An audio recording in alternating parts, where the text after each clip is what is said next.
नमस्कार दोस्तों, हम लेकर आ चुके हैं आप लोगों के लिए 20 मिनट में सुबह की 50 ताज़ा और बड़ी खबरें बताएंगे। दोस्तों, प्रधानमंत्री नरेंद्र मोदी के ऊपर भरे संसद में गरजे राहुल गांधी। कहा, पिछड़े, दलित, आदिवासी, अल्पसंख्यकों के साथ नहीं बीजेपी। ये बजट सिर्फ अमीर आदमी की कमर तोड़ने का बजट लाया गया है। आखिरकार क्यों दोस्तों? अखिलेश यादव ने बीजेपी को दी चेतावनी। कहा, उत्तर प्रदेश की जनता इनको उपचुनाव में भी हराएगी। जनता ने तय कर लिया है कि अब समाजवाद के साथ चलेगी वो। क्यों? आखिरकार दोस्तों, पश्चिम बंगाल के टुकड़े करने पर भड़की टीएमसी, मोदी सरकार को जमकर लपेटा। संजय सिंह ने क्यों प्रधानमंत्री को दे दी नसीहत। कहा, आप भी जाएंगे जेल, बढ़ा दो जो है जेल का बजट। तमाम मुद्दों पर होगी बात, लेकिन उससे पहले अगर आपने अब तक हमारे चैनल को सब्सक्राइब नहीं किया, कर लीजिए। पास में एक घंटी आएगी, उसको भी दबाइए ताकि हर वीडियो की जो अपडेट है वो आप तक पहुंच पाए।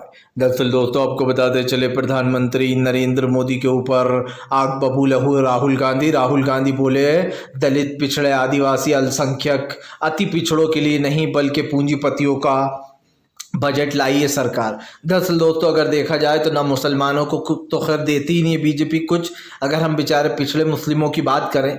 लेकिन दोस्तों, इसमें तो दलित भाई, पिछड़े, आदिवासी, अति पिछड़े, उनका भी नाम नहीं है। यानी कि दोस्तों, बीजेपी एक तरफ ये कहती है कि हम सबका साथ सबका विकास करते हैं, लेकिन अगर देखा जाए दोस्तों तो ये क्या सबका साथ सबका विकास है? इसमें क्या आपने फ़ायदा दिया है? गरीब आदमी आज भी टमाटर 100 रुपये किलो ख़रीद रहा है। यही नहीं दोस्तों, टमाटर ही नहीं, आज अगर आप सब्जियों के दाम देखेंगे तो आसमान को छू रहेंगे। इसी को लेकर राहुल गांधी ने चिंता व्यक्त की है। राहुल गांधी ने कहा कि फिलहाल अपने मनमाने तरीके से बजट लाया जाता है और फिर उसको जनता के ऊपर ढेर दिया जाता है। जनता दोस्तों कर्जे के तले दबकर मारी जा रही है। उससे भी बड़ी बात यह है कि इस देश के प्रधानमंत्री को 72 साल की उम्र में तीसरी बार प्रधानमंत्री बनना था तो नीतीश और नायडू के आगे हाथ जोड़ दिए। वरना ये वो प्रधानमंत्री थे दोस्तों जो अपनी नाक पे मक्खी तक नहीं बैठने देते थे। अपने साथ फोटो खिंचवाना तो बहुत दूर है, उन लोग को आसपास भी नहीं भटकने देते थे। लेकिन आज मजबूरी देखिए कि उन लोगों के साथ फोटो खिंचवाना पड़ते हैं। तो यही है इस देश के प्रधानमंत्री की असली कहानी दोस्तों। आपको बताते चले दोस्तों, अखिलेश यादव ने बीजेपी को दी चेतावनी। कहा, उपचुनाव में भी इस सरकार को बीजेपी हराएगी, क्योंकि सांप्रदायिकता और नफरत के बल पर बीजेपी अपनी सत्ता चलाना चाहती है। अखिलेश यादव ने जो है ललकारते हुए कहा है कि फिलहाल जनता ने तय कर लिया कि वो इस सरकार को वोट नहीं देगी। यही नहीं, अखिलेश ने बीजेपी को लपेटे में लेते हुए कहा कि पूरी दुनिया देख रही है, आज देश में महंगाई, गरीबी, बेरोजगारी सबसे बड़ा मुद्दा बन चुका है, लेकिन हमारे देश के माननीय प्रधानमंत्री इन मुद्दों पर बात नहीं करते। उससे भी बड़ी बात यह दोस्तों कि अखिलेश ने कहा कि 10 सीटों पर जो उपचुनाव होने वाला है उसमें हमारा पीडीए ही जीतेगा, इंडिया गठबंधन के साथ मिलकर।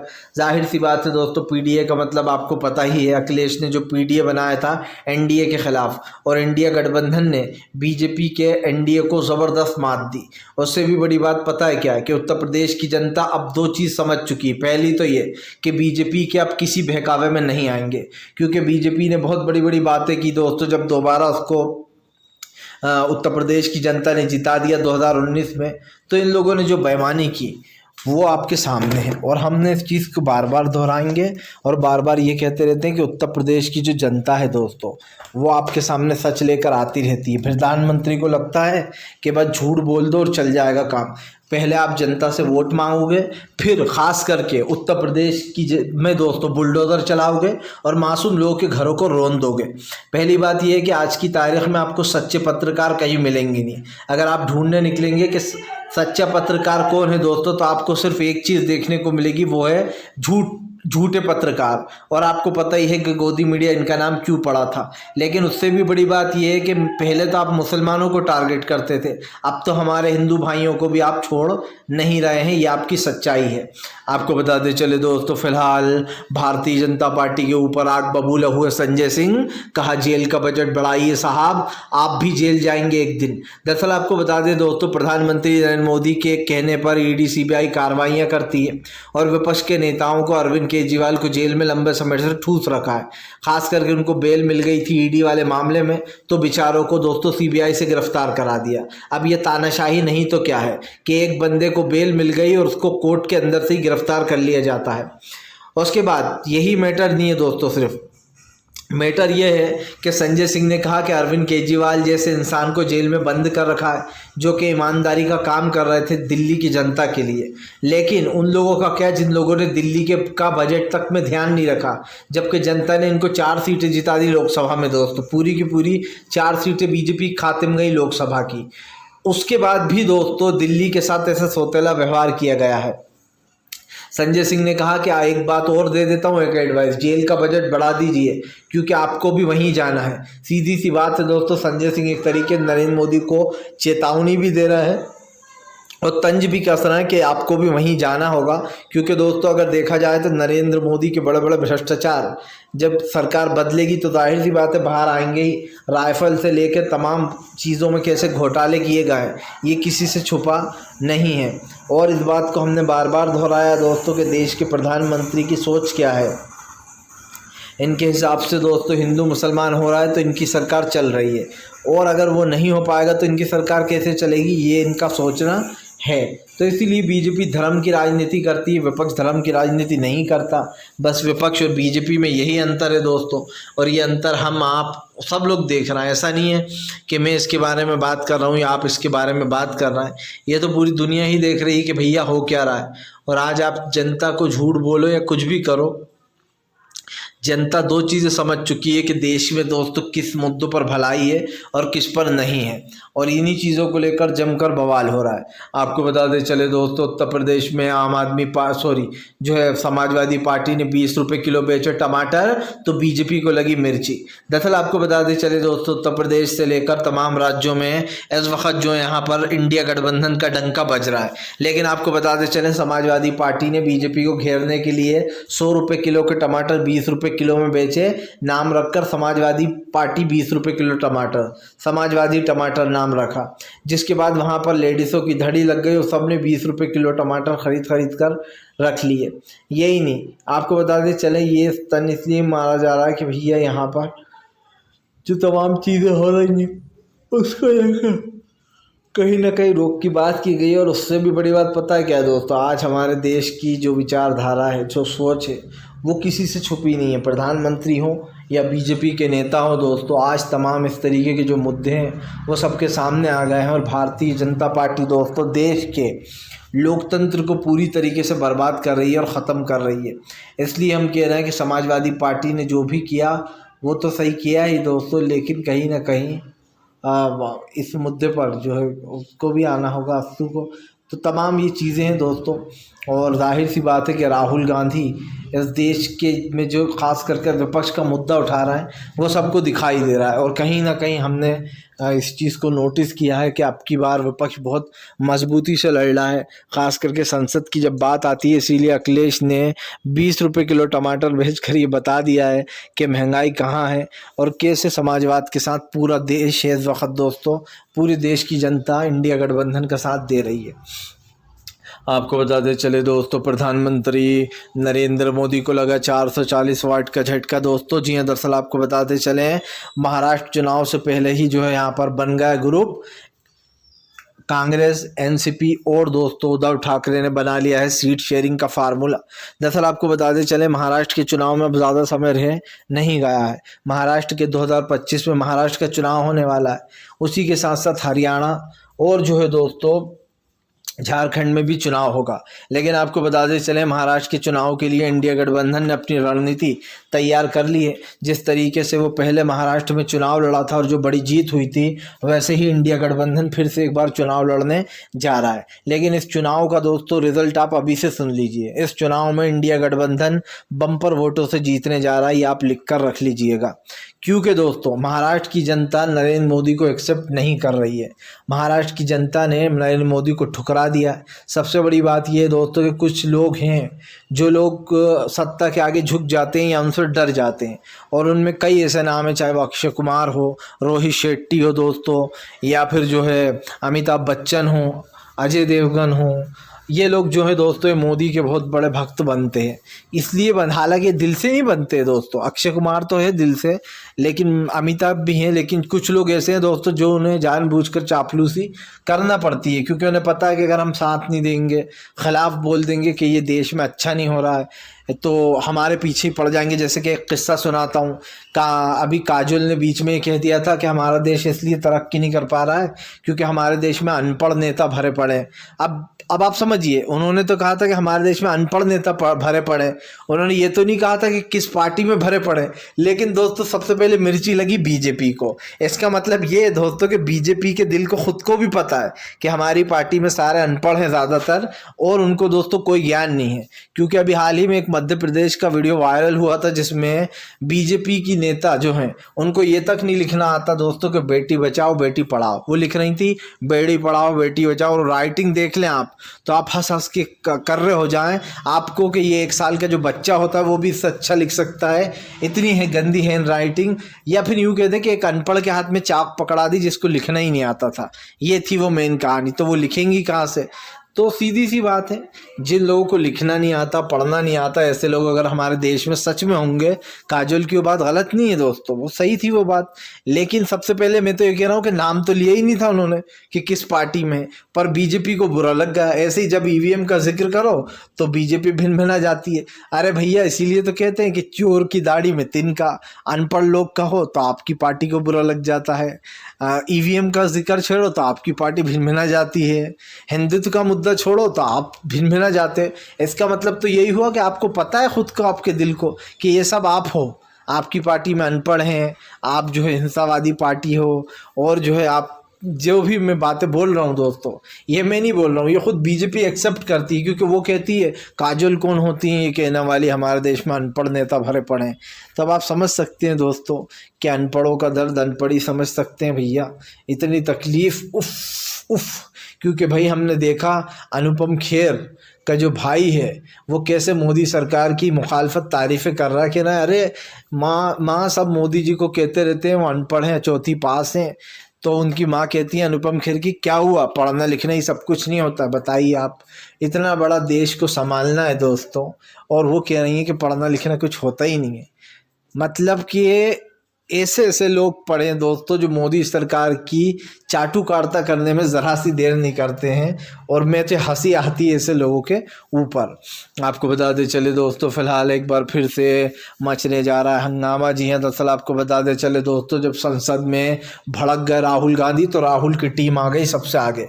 दरअसल दोस्तों अब विपक्ष के तेवर बढ़ते ही चले जा रहा है। विपक्ष इस बार इतना मजबूत है कि नरेंद्र मोदी चाहकर भी कुछ नहीं कर पा रहा है। एक तरफ राज्यसभा में भी बिल पास कराने के लिए विपक्ष की ज़रूरत पड़ेगी, तो दूसरी तरफ लोकसभा में भी बीजेपी ठन ठन गोपाल है। लेकिन उससे भी बड़ी बात पता है क्या है दोस्तों, कल जब 2 सरदारों में लड़ाई हो गई दोस्तों, बिट्टू सिंह राणा में और लवलीन सिंह में, लवलीन सिंह बीजेपी के हैं दोस्तों, तब चन्नी जी जो हैं, जो कि पंजाब के सीएम बना दिए गए थे चन्नी, उन्होंने ये कह दिया कि फ़िलहाल आपके पिताजी की तब आपके पिताजी तब शहीद नहीं हुए थे जब उनको मारा गया था, वो असली शहीद तब हुए थे जब आपने बीजेपी कांग्रेस छोड़ बीजेपी में आप चले गए, असली शहीद वो दिन हुए थे। तो बस वो जो लवलीन जो है दोस्तों बीजेपी के लवलीन सिंह, वो भड़क गए और कहने लगे, आगे आने लगे। तो राहुल गांधी ने तेवर दिखाते हुए हाथ से बोला आओ आओ आओ, वो मारने आ रहे थे दोस्तों कांग्रेस के नेता को, तो राहुल गांधी ने उन्हें ताव से बुलाया आओ आओ। इतने में राहुल गांधी की पूरी फौज भी आ गई पीछे से उठकर सीटों पर से। बिट्टू सिंह जो है दोस्तों वो आ गए और सब पंजाबी वर्सेस पंजाबी हो गया। तो राहुल गांधी की टीम ये बता रही है बार बार दोस्तों कि इस बार न झुकेंगे न डरेंगे और न बोलने देंगे। सीधी सी बात है, अगर गलत किया है तो गलत सुनना पड़ेगा। और दोस्तों जो चीज़ हो रही है वो तो छुपी नहीं है देश से, आज जो हमारा देश देख रहा है। सबसे बड़ी बात दोस्तों, आपने एक चीज़ को नोटिस किया, पंजाब में बीजेपी को कोई वोट देता ही नहीं है, क्योंकि पंजाब के लोग अच्छे से जानते हैं कि बीजेपी दोस्तों वोट लेने लायक पार्टी है ही नहीं। सबसे पहले वो मुसलमानों को टारगेट करती है और उसके बाद दोस्तों पंजाबियों को टारगेट करती है, क्रिश्चियनों को टारगेट करती है। इनके हिसाब से दोस्तों बस हिंदुत्व को सपोर्ट करो, क्योंकि और वो भी किस लिए दोस्तों, क्योंकि हिंदू भाइयों की संख्या हमारे देश में ज़्यादा है और वही वोट से जीत हम सकते हैं, इसलिए बीजेपी दिखावा करती है। वरना जिन लोगों के लखनऊ में घर तोड़े जा रहे हैं, 22 से 25 लाख लोगों के घर पर बुलडोज़र चला रहे थे, क्या वो दोस्तों मुस्लिम थे? नहीं, वो सारे हिंदू भाई थे। और कैसे कई लोगों को बेचारों को बेघर कर दिया गया, हज़ारों लाखों लोगों को उत्तर प्रदेश में, ये सब ने देखा है, किसी से छुपा नहीं है। राम मंदिर बनाने के चक्कर में आपने गरीब लोगों को बेचारों के घर उजाड़ दिए, तोड़ दिए। वो सालों से वहाँ पर रह रहे थे। भगवान श्री राम ने कभी नहीं कहा कि लोगों को तकलीफ दो, बल्कि वो तो दूसरों के दुख हर लिया करते थे दोस्तों, ये माना जाता है। तो आप समझिए, ये लोग भगवान का नाम तो ले सकते हैं, लेकिन असली श्रद्धा दोस्तों इनके अंदर नहीं है। ये सिर्फ भगवान का नाम लेकर राजनीति करना जानते हैं। जबकि दोस्तों किसी भी धर्म में नहीं कहा जा सकता कि किसी बेचारे गरीब मजलूम का घर तोड़ दो और उसको परेशान करके बुलडोज़र चला दो। तो ये चीज़ें आपके सामने ही, हमसे छुपी नहीं है। आपको बता दें चले दोस्तों, भारतीय जनता पार्टी के ऊपर जमकर भड़कते हुए नजर आए दोस्तों जो है यहाँ पर असदुद्दीन ओवैसी ने बीजेपी को लपेटा। कहा अगर इतना ही भाईचारे का वो होता, चिंता होती, तो तुम कभी भी ऐसा ऑर्डर पास नहीं करते। दरअसल दोस्तों, अब योगी सरकार का बयान सुनकर आप हंस जाएंगे, हंसने लगेंगे। जब योगी से पूछा गया कि भैया, कोर्ट में पूछा गया, आपने ऐसा कानून क्यों बोला कि सबको अपनी अपनी दुकान पर नेम प्लेट लगाना पड़ेगी, तू साजिद है, तू वाजिद है, और तुम जो है विकास हो, तुम दुबे हो, ये तमाम लोग जितने भी हैं, दलित हो, पिछड़े हो, मुस्लिम हो, सबको अपनी अपनी दुकान पर तख्ती लगाना पड़ेगी, ठेलों पर लगाना पड़ेगी फलों के, कि आप किस धर्म से हो। तो दोस्तों योगी कहते हैं कि हमने इसलिए लगवाया कि हम भाईचारा बना रहे, वहाँ पर दंगे वंगे ना भड़के। अब आप समझिए दोस्तों, कावड़िया जो असली कावड़िया तो नहीं होंगे दोस्तों वो लोग, मैं मानता हूँ, लेकिन रोज़ाना कावड़िया 3 दिन से दोस्तों हंगामा मचा रहा है। सबसे पहले उन्होंने एक बेचारे की गाड़ी तोड़ डाली, उसकी गाड़ी पर चढ़कर दमकर उधम मचाया। और फिर कह रहा हूँ दोस्तों, ये असली कावड़िया नहीं है। असली कावड़िया बेचारे बहुत शांति से अपनी यात्रा निकालना है। ये वो लोग हैं दोस्तों जो उत्पात मचाते हैं, जो लोग इसकी आड़ में अब इसीलिए निकलते हैं बदमाशी करने। पहले एक बेचारे गरीब की दोस्तों, एक इंसान की गाड़ी तोड़ दी, चलो वो तो खैर अमीर था जिसकी गाड़ी तोड़ी, लेकिन उसके बाद दोस्तों एक पेट्रोल पंप के कर्मचारियों को कल जमकर पीटा। वो लोग बेचारे हॉस्पिटल में भर्ती हैं। और उसके बाद दोस्तों जब चैन नहीं मिला तो एक मानसिक रोगी था, उसको जमकर पीट दिया गया, और पुलिस खड़े खड़े देखती रहती है। सबसे शर्म की बात यह है, उसको कूट दिया। उसके बाद दोस्तों गरीब चालक की बेचारे की बैटरी वाली ऑटो थी, उसको जमकर तोड़ा। तो आप समझ सकते हैं कि ये जब दंगे फैल रहा, ये जब इस तरीके की हरकतें हो रही हैं, तो योगी आदित्यनाथ सो रहे लगता है। तब उन्हें दिखाई नहीं दे रहा कि उत्तर प्रदेश के लॉ एंड ऑर्डर की धज्जियाँ उड़ रही हैं। लेकिन योगी कहते हैं कि हमने नेम प्लेट इसलिए लगवा दी क्योंकि हम चाहते थे कि भाईचारा बना रहे, वो बिगड़े ना। जबकि दोस्तों क्या इससे पहले कावड़ यात्रा नहीं निकली? सालों से कावड़ यात्रा निकल रही है, और इसमें मुस्लिम भी शामिल होते हैं और बाकायदा कावड़ यात्रा निकालते हैं। तो आप इस भाईचारे को ख़त्म करना चाहते थे, आप क्यों झूठ बोल रहे हो आप कोर्ट में? अगर आप इतने अच्छे होते तो ये आप खुलेआम ये नहीं कहते कि मेरे पास आए थे कुछ लोग कि हमें बाहर नमाज़ पढ़ने दी जाए। मैंने तो कह दिया नहीं, लॉ एंड ऑर्डर से चलना होगा, अगर ऐसा करोगे तो लात पड़ेगी। योगी आदित्यनाथ का खुद का ये बयान है कि मैंने तो भगा दिया, उधर से भगा देता हूँ, मेरे पास कोई आता है तो हम बाहर नमाज़ पढ़। सालों से दोस्तों बाहर नमाज़ पढ़ी जाती है, किसी कोई दिक्कत नहीं होती थी। लेकिन बीजेपी ने आकर ऐसी नफ़रत फैलाई, लोगों के दिमाग में ऐसी नफ़रत का जहर घोला कि बाहर नमाज नहीं पढ़ने देंगे, किसी ने कहा कि हम ये नहीं करने देंगे, नई नई चीज़ें निकाली। इससे पहले ये कभी होता ही नहीं था, हमने इस बार ही देखा। वो तो भला हो सुप्रीम कोर्ट का, मैं तो तारीफ़ करूँगा कि सुप्रीम कोर्ट ने इन्हें सबक सिखाया और साफ कहा कि नेम प्लेट वगैरह नहीं चलेगी इस देश में। ये कोई दोस्तों पाकिस्तान या दूसरा देश तो है नहीं जहाँ पर आप टारगेट कर रहा हो एक अल्पसंख्यक लोगों को और दलित, पिछड़े, आदिवासियों को। हमारे हम सब भाई, मुस्लिम भाई, दलित भाई, पिछड़े भाई, आदिवासी भाई, हिंदू भाई, क्रिश्चियन भाई दोस्तों, तमाम जितने भी लोग हैं, हम सब लोग एक हैं दोस्तों, और एक ही रहेंगे। ये देश दोस्तों नहीं बदलेगा, लेकिन जो सत्ता में बैठे हुए वो बदल जाएंगे। और देखिए योगी की क्या वो हो गई है दोस्तों हालत, जो अपने आप को बुलडोज़र बाबा कह के खूब इतराते थे, आज उनकी भीगी बिल्ली जैसी हालत हो गई है। कब गए, कब सीएम पद से हटा दिए जाएंगे पता भी नहीं चलेगा। और आज लिख कर रख लीजिए, योगी 2027 में सीएम फेस नहीं होंगे, ये मैं आपको गारंटी से लिख कर दे सकता हूँ। फिलहाल अगर आपको हमारा वीडियो अच्छा लगता है तो दोस्तों लाइक कीजिएगा, चैनल पर पहली बार आए सब्सक्राइब कीजिएगा। अगर आप भी सच्ची न्यूज़ें देखना पसंद करते हैं तो और ज़्यादा से ज़्यादा हमारे साथ बने रहिए, क्योंकि हम आपके लिए ऐसे वीडियो लाते रहते हैं दोस्तों जो आप तक सच पहुँचाने का काम करते हैं और करते रहें।